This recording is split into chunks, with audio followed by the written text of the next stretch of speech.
China's largest infrastructure failure has just been exposed. The world's fastest and most advanced high-speed train has completely failed. China is now $900 billion in debt from this massive failure. But why? And will this be the end of China's high-speed rail empire? We all know that China is the king of high-speed rail. In fact, they have so many high-speed rail lines that some call China the kingdom of high-speed rail. There are no less than 35,000 kilometers of high-speed rail lines throughout the country. That is 3 times the length of the entire Trans-Siberian Railway. And it doesn't stop there. According to statistics, China has another 45,000 kilometers of high-speed rail lines under construction. This means that if you were to lay these lines end to end, they would stretch from London to New York and still have 22,000 kilometers left over. But now, China's high-speed rail empire is crumbling. Recently, Chinese state media announced that China's high-speed rail network suffered an operating loss of $5.7 billion in 2022, although China's Ministry of Transportation claims that this is not a big deal and that the high-speed rail system is in good condition overall. The truth is far more serious than this. For example, daily passenger traffic is plummeting across the entire network. As a result,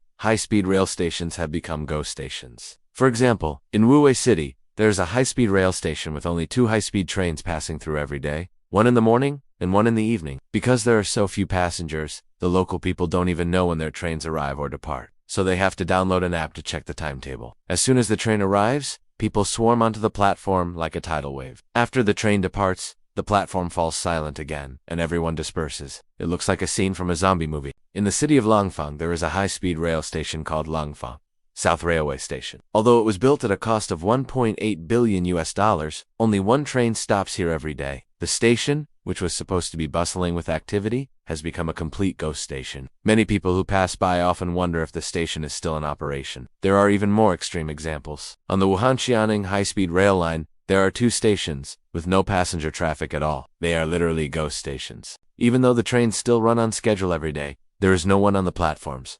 No one has ever been there. In addition to the sharp drop in passenger traffic, China's high-speed rail revenue has also been declining since 2013. Previously, high-speed rail tickets could be sold out months in advance, but now many trains have empty seats. More and more Chinese people are choosing to travel by plane instead of taking the high-speed train because it is faster and more convenient. Now, the Chinese government is extremely worried about the future of its high-speed rail empire. The Chinese government had high hopes for the high-speed rail. They believed that the high-speed rail would bring huge profits and become a new economic growth point for China. However, reality has dealt a heavy blow to the Chinese government. For example, the construction of China's high-speed rail requires huge investment. According to incomplete statistics, the total investment in China's high-speed rail has exceeded $1 trillion.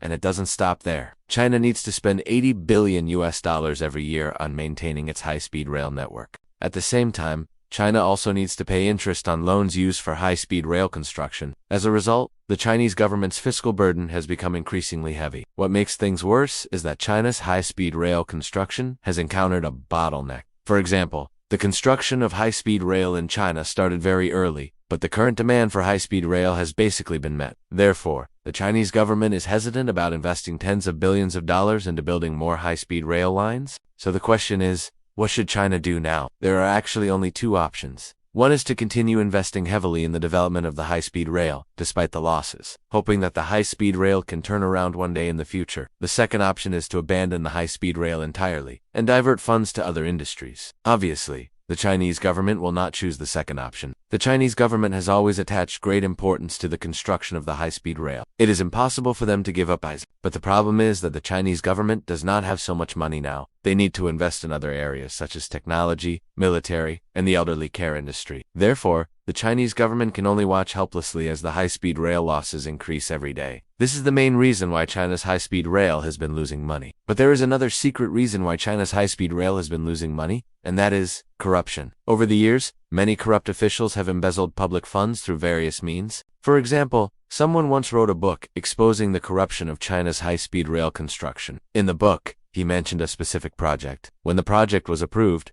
the budget was 100 million yuan. But after the project was completed, the actual cost was as high as 180 million yuan. The extra 80 million yuan went directly into the pockets of corrupt officials. Another example is the maintenance costs of high-speed rail. Someone once blew the whistle that China's high-speed rail maintenance industry has serious problems with inflated prices and shoddy workmanship. Some maintenance projects that should be done every 2 years are now done every 6 months, resulting in skyrocketing maintenance costs. The widespread corruption has led to a vicious cycle. The high cost of construction and maintenance has made it difficult for the high-speed rail to operate at a profit, and the high operating costs have once again led to increased corruption. At present, the Chinese government is deeply trapped. They cannot abandon the high-speed rail, but they also cannot find a way to reduce costs. You must know that China's high-speed rail construction is basically a monopoly. Only a few companies are eligible to participate in the construction of high-speed rail projects, and these companies have close ties to government officials. Therefore, even if the Chinese government wants to reduce costs, these companies will definitely resist with all their might. In addition,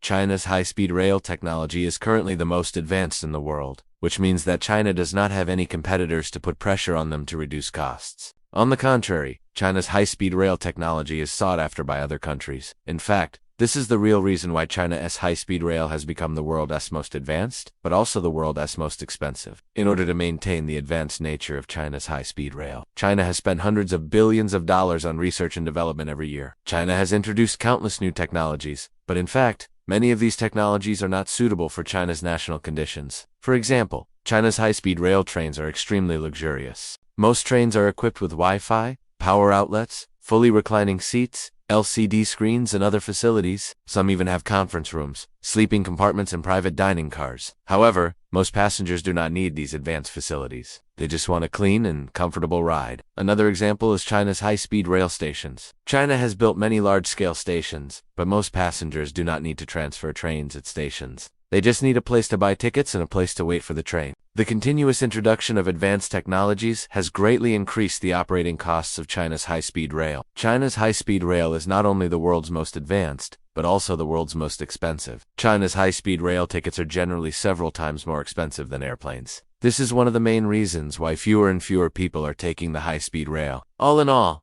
China's high-speed rail is facing unprecedented challenges. Declining passenger traffic, rising operating costs, skyrocketing debts, and widespread corruption have made China's high-speed rail empire unsustainable. So the question is, how will this crisis end? To be honest, no one knows. Some people say that the Chinese government will continue to subsidize the high-speed rail industry, while others say that the high-speed rail industry will eventually collapse. But no matter what the future holds, we can be sure that the Chinese government will not give up on the high-speed rail. After all, it is the pride of China.